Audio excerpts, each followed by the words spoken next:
El pastor y doctor Ganun Diop es el director del Departamento de Asuntos Públicos y Libertad Religiosa de la Asociación General de la Iglesia Adventista del Séptimo Día, el organismo que dirige la Iglesia en todo el mundo.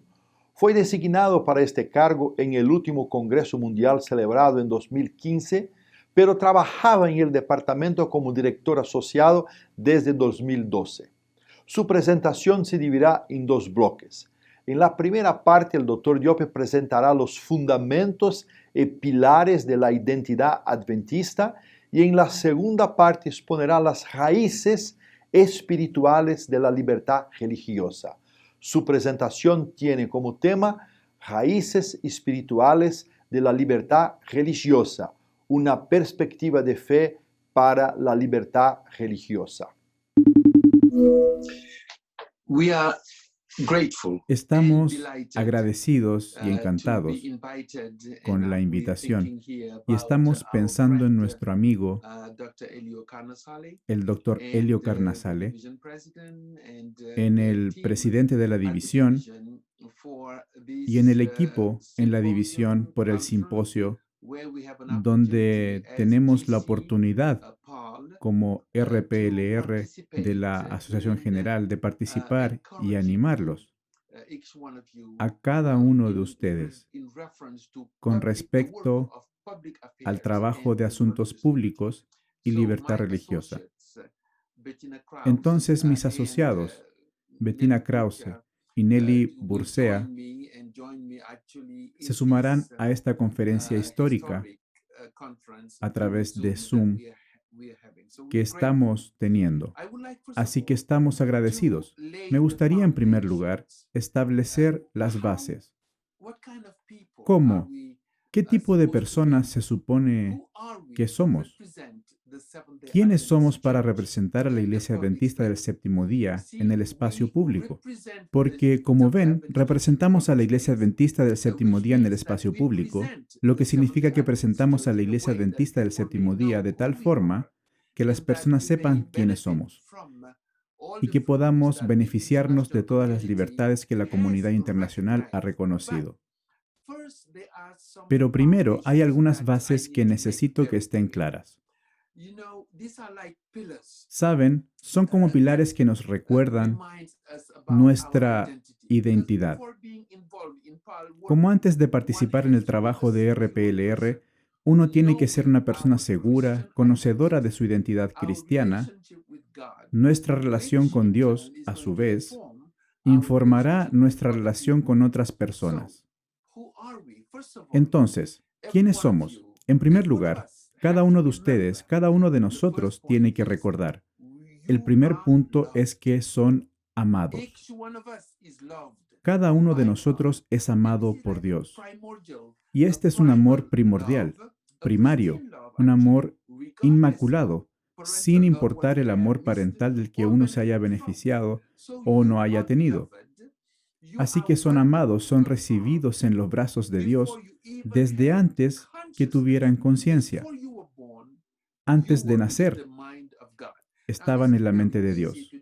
Ahora, esto es fácil de demostrar en la Biblia. Por ejemplo, cuando Jesús venga otra vez, les dirá a los salvos: venid benditos de mi Padre, heredad el reino preparado para vosotros desde la fundación del mundo, por lo que ninguna persona es un accidente.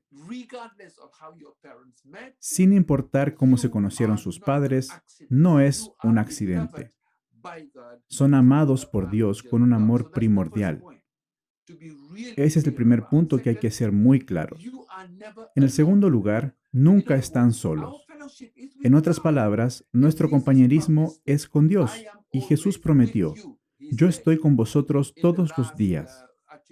Dijo en sus últimas palabras en el Evangelio según Mateo, Él prometió que siempre estaría con nosotros, por lo que nunca estamos solos. Número 3. Están seguros en el cuidado de Dios, sin preocupaciones. No importa lo que enfrentemos, no tememos el mañana, no tememos el futuro, no tememos nuestros enemigos. No hay temor en el amor, dice la Biblia, ya que somos perdonados.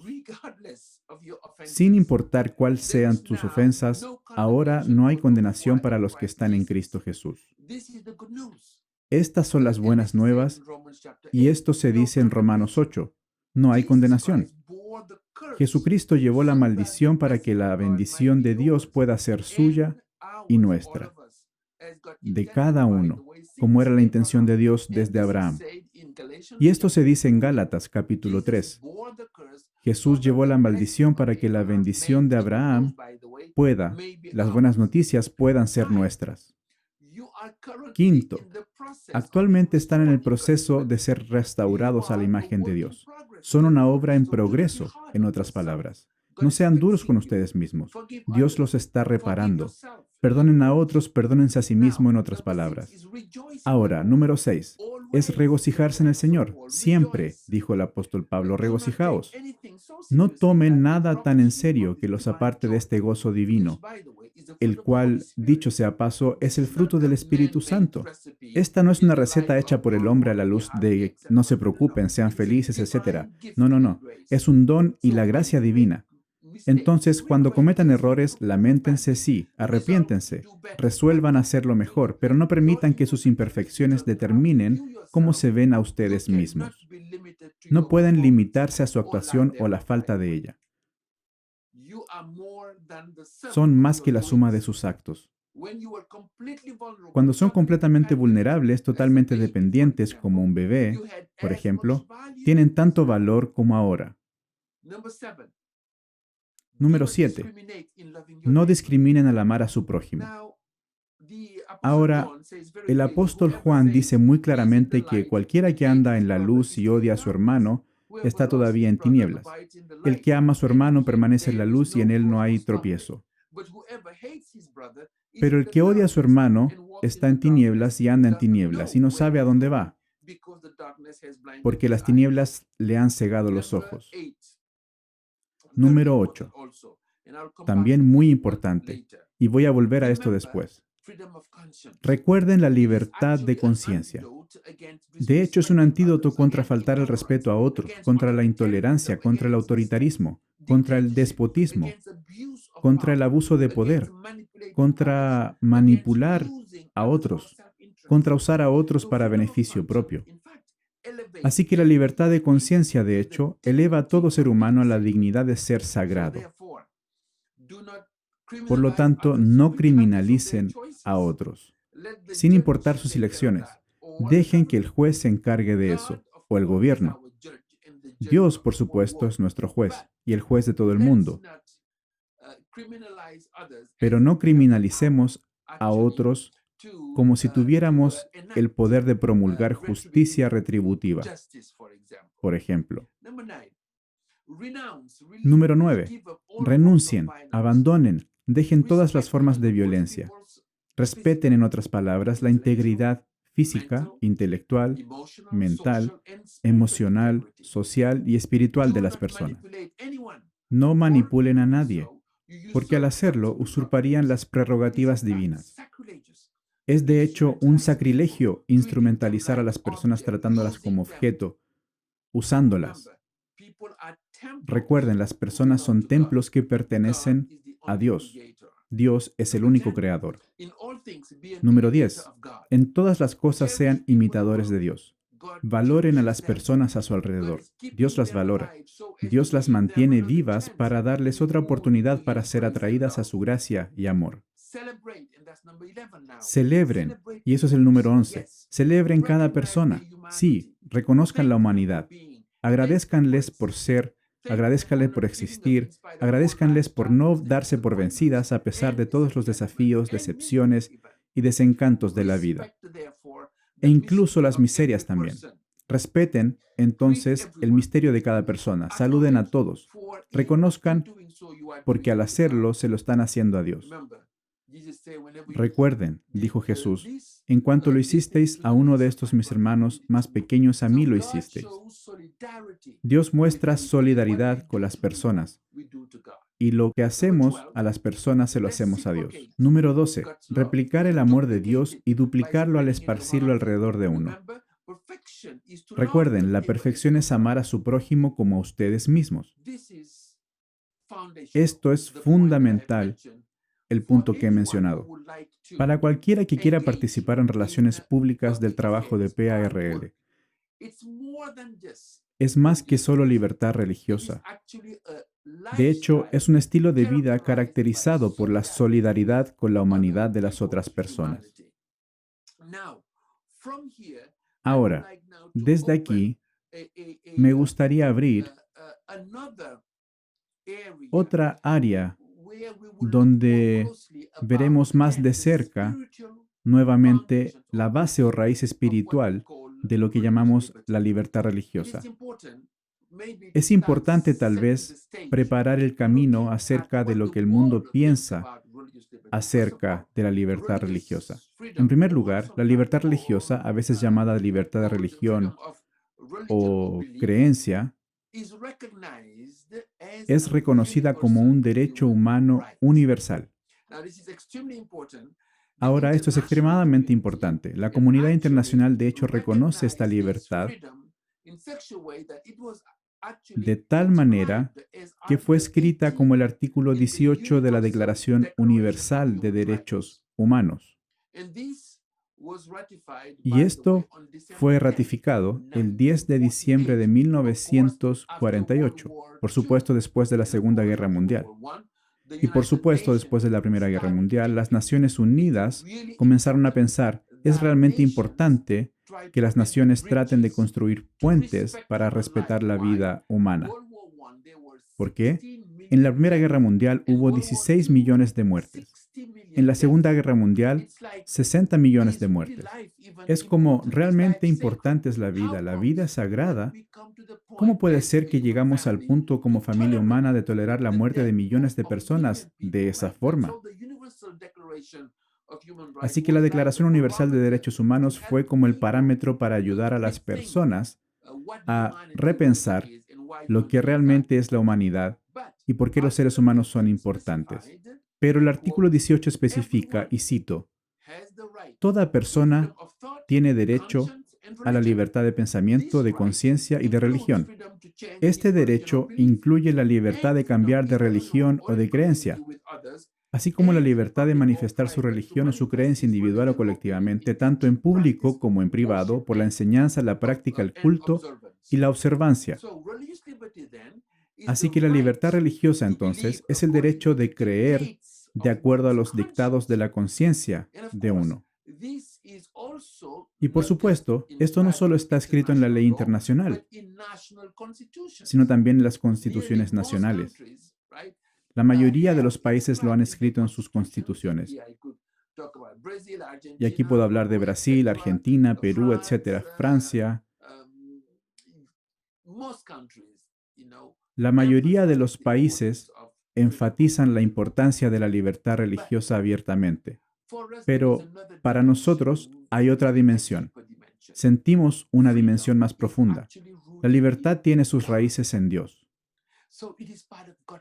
Es parte de los atributos de Dios en primer lugar.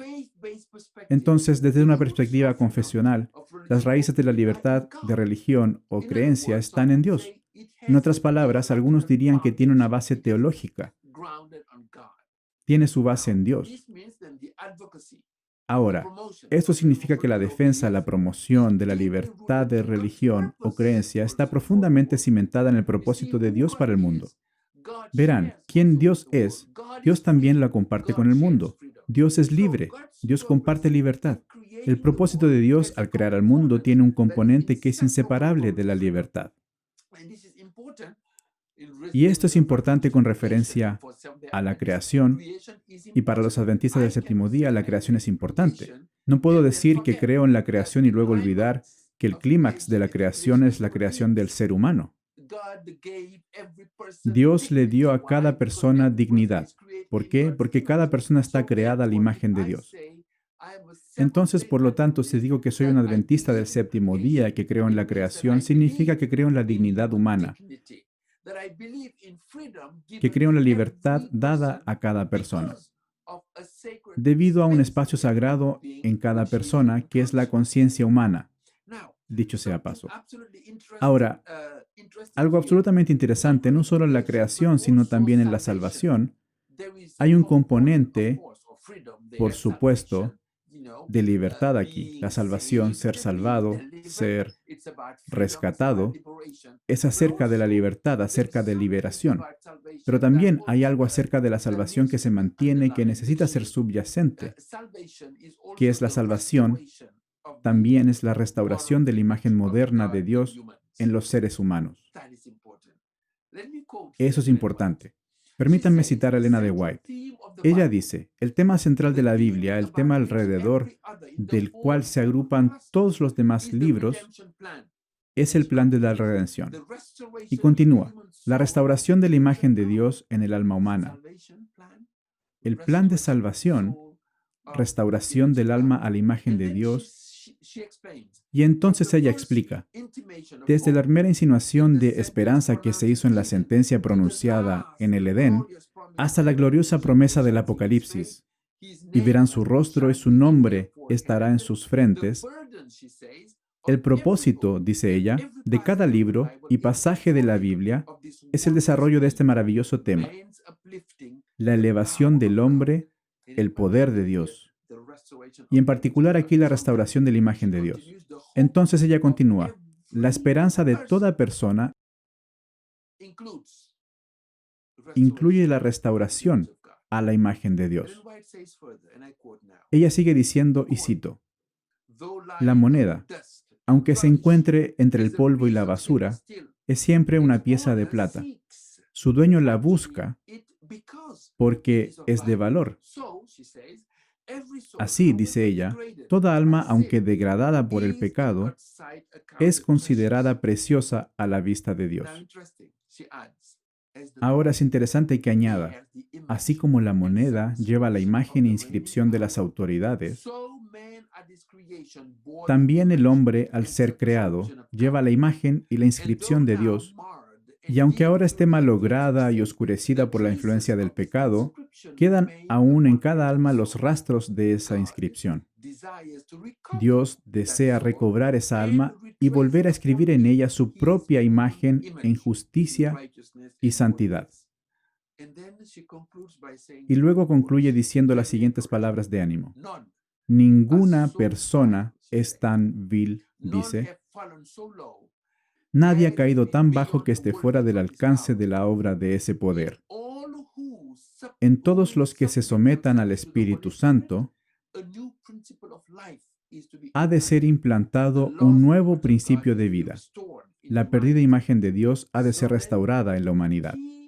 Entonces el propósito clave del plan de salvación es la restauración de la imagen de Dios en el ser humano. Entonces, cuando nos comprometemos a promover la libertad religiosa o libertad de religión o creencia, de hecho, estamos participando de lo que Dios está haciendo en el mundo, la restauración de la imagen de Dios. Esencialmente, al promover la libertad religiosa, estamos participando en promover la restauración de la imagen de Dios en el ser humano, porque la libertad es un atributo divino, pero los humanos estamos llamados a reflejar esta imagen de Dios. Por supuesto, aquí podríamos añadir otros atributos de Dios, como la justicia, rectitud, paz, santidad, que también son parte de la imagen de Dios. Pero el ser humano, y este es el punto que quiero subrayar, en el clímax de la creación, estamos en una relación especial con nuestro Creador. Específicamente, fuimos creados para replicar el amor de Dios. Y esto también es parte del reflejo de la imagen de Dios. Es interesante que la Biblia nos diga que Dios es amor.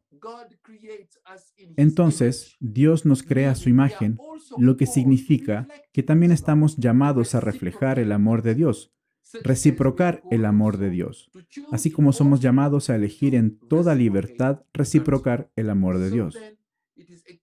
Entonces, es extremadamente importante darnos cuenta que, ¿qué estamos diciendo? Ya sea la libertad o el amor, son parte de quienes somos como seres humanos. Perdemos nuestra humanidad si perdemos estos atributos de Dios. Nelson Mandela un día dijo de forma elocuente, negarle a cualquier persona sus derechos humanos es desafiar su propia humanidad. Entonces, negarle a una persona o institución su libertad es negar su humanidad, quiénes son, sí, o su existencia institucional, en el caso de una institución. Entonces, la libertad va más profundo. Es parte de la santidad de todo ser humano. Cada persona es sagrada, destinada a estar en una relación especial con el Santo Dios. Y es interesante que esta sea una de las razones por qué en la Biblia el apóstol Pablo llama al ser humano templos del Espíritu Santo. Entonces, la voluntad suprema de Dios para el ser humano es tener un pacto eterno de compañerismo en amor con aquellos que Dios creó a su imagen. Pero este pacto de compañerismo, de hecho, requiere libertad. Y la razón es muy simple. El amor no puede forzarse. Entonces Dios creó la libertad para que el amor pueda ser posible. Para los adventistas del séptimo día, esta es la razón por la cual abordamos el tema de la libertad religiosa o libertad de religión o creencia, desde una perspectiva espiritual. Esta es la razón más profunda por la que defendemos, promovemos, hacemos todo lo que podemos para proteger la libertad religiosa. Y es por eso que nos relacionamos con los estados, gobiernos, legisladores y demás, para que este derecho divino, de hecho, sea protegido. Ahora, es muy importante que en este punto me explaye un poco más sobre la libertad religiosa, porque cuando la libertad religiosa, cuando se cree en ella y se la acepta, es parte de una disposición benevolente hacia toda persona que conocemos. Y esto es una prueba para nosotros. Si realmente creemos en la libertad religiosa, entonces debemos respetar a las otras personas. Entonces, básicamente mostramos una disposición benevolente hacia todos. Y esto se vuelve una parte integral de un estilo de vida caracterizado por la humildad. ¿Y por qué? Por el misterio de cada persona. Como lo había mencionado antes, como cada persona está en una única relación no duplicable con Dios, no queremos inmiscuirnos allí. Eso sería como usurpar las prerrogativas de Dios. Y esta es también una de las razones por las que nosotros respetamos a las personas. Defendemos la dignidad de cada persona. Y esto se debe a que las relaciones que, nuevamente, el ser humano debe tener con Dios es sagrada e íntima, y cada una de las relaciones que los humanos tienen con el Creador pueden estar en varias etapas, sí, pero no son menos infinitamente valiosas y preciosas. Cada uno de estos tipos de relación es única y especial. Entonces, por lo tanto, no queremos profanar al ser humano, porque eso sería como profanar un espacio sagrado. Lo sé, a menudo el ser humano respeta más los templos, las catedrales, las iglesias, las mezquitas, las sinagogas o incluso los santuarios, etc. Pero el ser humano, según la Biblia, es más importante que los lugares sagrados, porque los seres humanos son de hecho los templos de Dios. Permítanme decirles esto de forma muy clara desde una perspectiva práctica. Juzgar, criticar, separar a las personas en cajas, catalogándolas, no respetando sus personas, son parte de una destrucción inconsciente e incluso trivial del tesoro más valioso que hay en la vida, los seres humanos mismos, niños, jóvenes, adultos, ancianos, todos miembros de la familia humana. Entonces, creer en la importancia de la libertad religiosa significa respetar a los demás, ser conscientes de la prioridad de Dios sobre la vida de cada persona y, por ende, honrar su dignidad. ¿Ven? La libertad religiosa es más que solo mi derecho a adorar. Ya saben, en sábado. Es eso, pero es mucho más que eso. Así que aceptar la libertad religiosa es una forma de considerar a una persona un secreto. La santidad de la vida tiene sus raíces en la convicción de la santidad de cada persona. Esto significa dar a cada persona el derecho de formar sus opiniones sobre la realidad presente o las cosas finales. Aceptar la libertad religiosa o libertad de religión o creencia es permitir que las personas sean libres de elegir qué creer o qué no creer y actuar de acuerdo a esas creencias. Esto significa aceptar la libertad religiosa. Nos lleva a dejar de usurpar las prerrogativas de Dios o acercarse a uno mismo y apropiarse de la responsabilidad del gobierno de administrar justicia retributiva a los criminales. Estamos bajo el gobierno inicialmente hablando. No debemos criminalizar a las personas y ponerlos en cajas para condenarlos. No es nuestra responsabilidad. Entonces la libertad religiosa se vuelve parte de una decisión. Se vuelve parte de una decisión de respetar la vida, de promover la vida y permitir que ésta florezca. Significa maravillarse, sí, ante el misterio de otros, de cualquier otro, de todos los otros. La vida es más de lo que podemos percibir a través de fenómenos. Entonces, una comprensión básica de la libertad religiosa incluye renunciar a la violencia en todas sus formas y expresiones, sin coerción, manipulación, engaño, subyugación o instrumentalización de las personas. Así que pueden ver que hay más sobre la libertad religiosa de lo que se ve a simple vista. Y nosotros, como adventistas del séptimo día, somos llamados a dar un significado más profundo de esta comprensión de la libertad religiosa.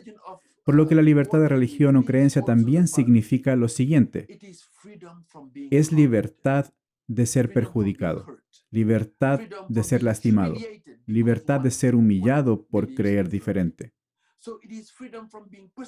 Entonces es libertad de ser perseguido, abusado, libertad de ser violado en la propia dignidad o que se le confisquen las propiedades. Es libertad de ser herido o muerto, asesinado, martirizado, porque uno piense distinto. Así que hay más sobre la libertad religiosa. Si nosotros, adventistas del séptimo día, enfatizamos la libertad de religión, es por nuestra creencia en Dios, el Creador, por nuestra creencia en la creación como el cimiento de la dignidad humana y, por supuesto, más adelante en los derechos humanos, en particular el derecho de la libertad de religión o creencia. Pero la violencia contra cualquier persona profana, de hecho, la dignidad humana. La violencia contra una persona es sacrilegio. Entonces, al defender, en promover, usar incluso un idioma, o al proteger o defender la libertad religiosa, entonces dejamos de lado la violencia, porque esta es sacrílega en un sentido etimológico de robar lo que pertenece a Dios. Y el ser humano le pertenece a Dios. Así que violar la libertad de religión de alguien es como un crimen de robar lo que está consagrado a Dios. Entonces, infligir dolor a los humanos creados a imagen de Dios es una profanación de su dignidad. Así que esta no violencia respalda la decisión de no infligir dolor a otros, que es un valor común encontrado en muchas religiones, incluyendo el hinduismo y demás. Pero es importante recordar que esta es una característica fundamental de la Biblia. ¿Saben? No infligir dolor a los demás. Y Jesús es muy claro acerca de renunciar a la violencia.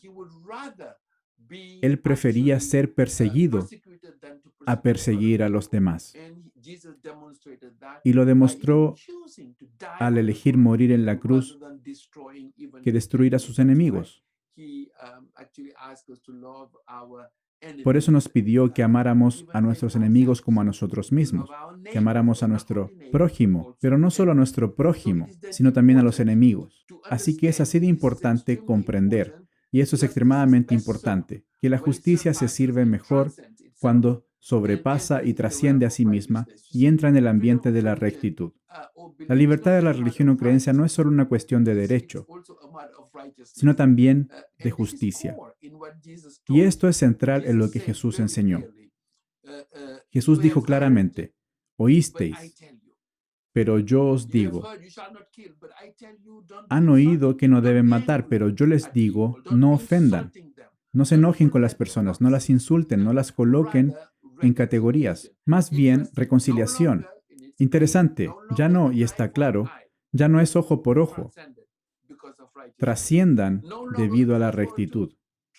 Ya no es diente por diente, trasciendan por la rectitud. Nuevamente, respetar a los demás es extremadamente importante.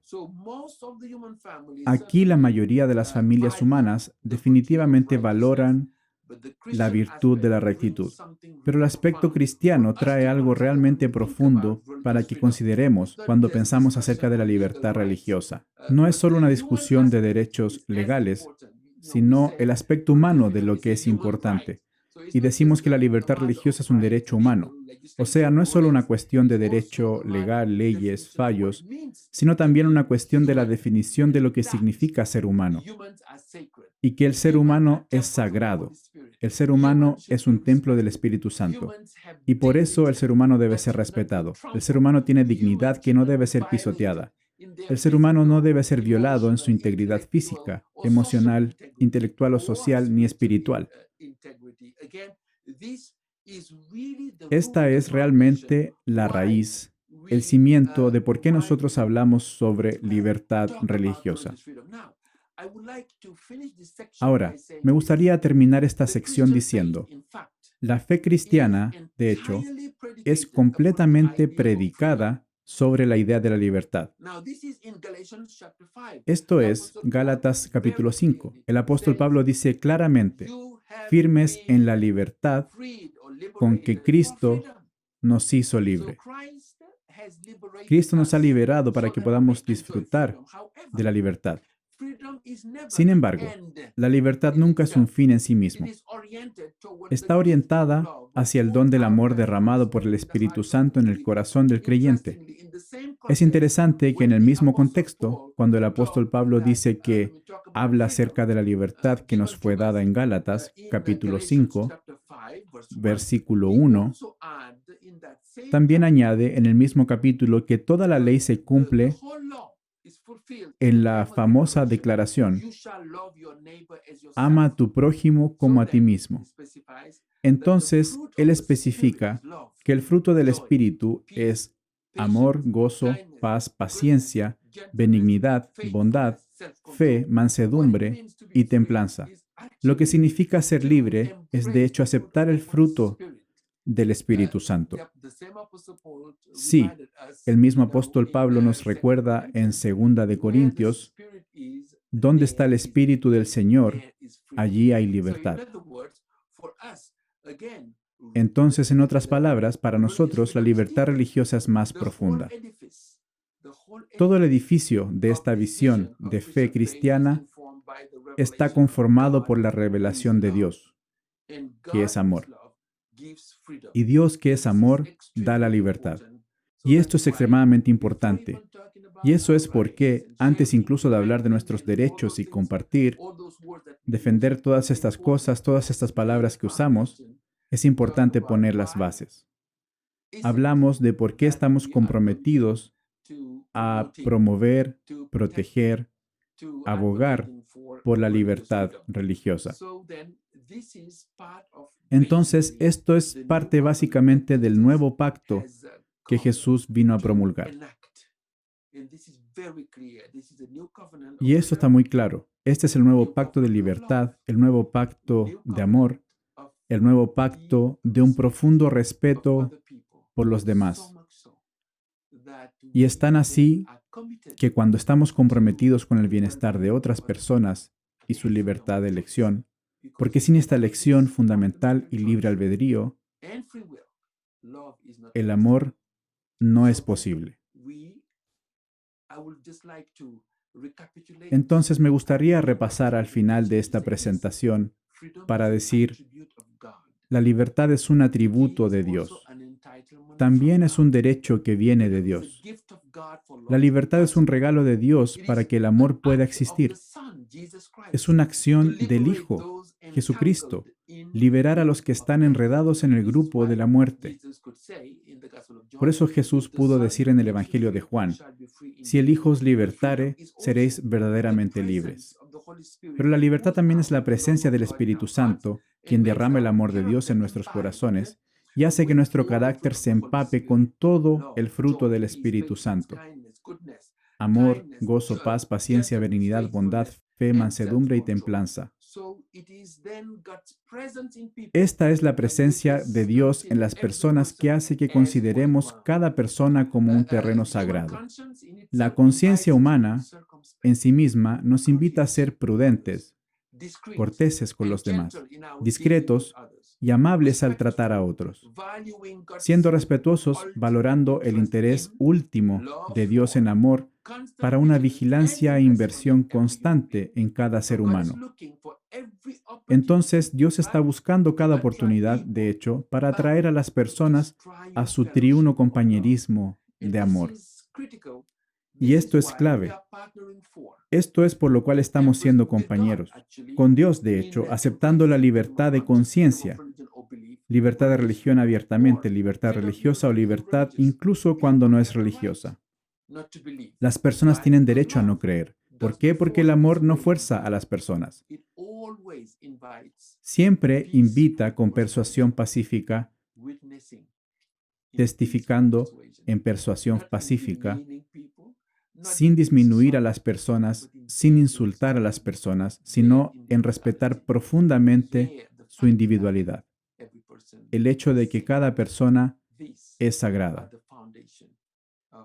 Estas son las bases de libertad de religión o creencia. ¿Por qué? Porque desde sus inicios más bien, la Iglesia del Séptimo Día se centró en este atributo de Dios y el don de Dios, el don de la libertad de conciencia, la libertad de religión o creencias, la libertad religiosa. El Dr. Diop presentó los 12 pilares de la identidad adventista, destacando el amor y el cuidado de Dios como la base de la libertad otorgada a todos los seres humanos. Es por este amor que respetamos a cada persona y su derecho a elegir a quién adorar, en qué creer, incluso el derecho de no tener ninguna creencia.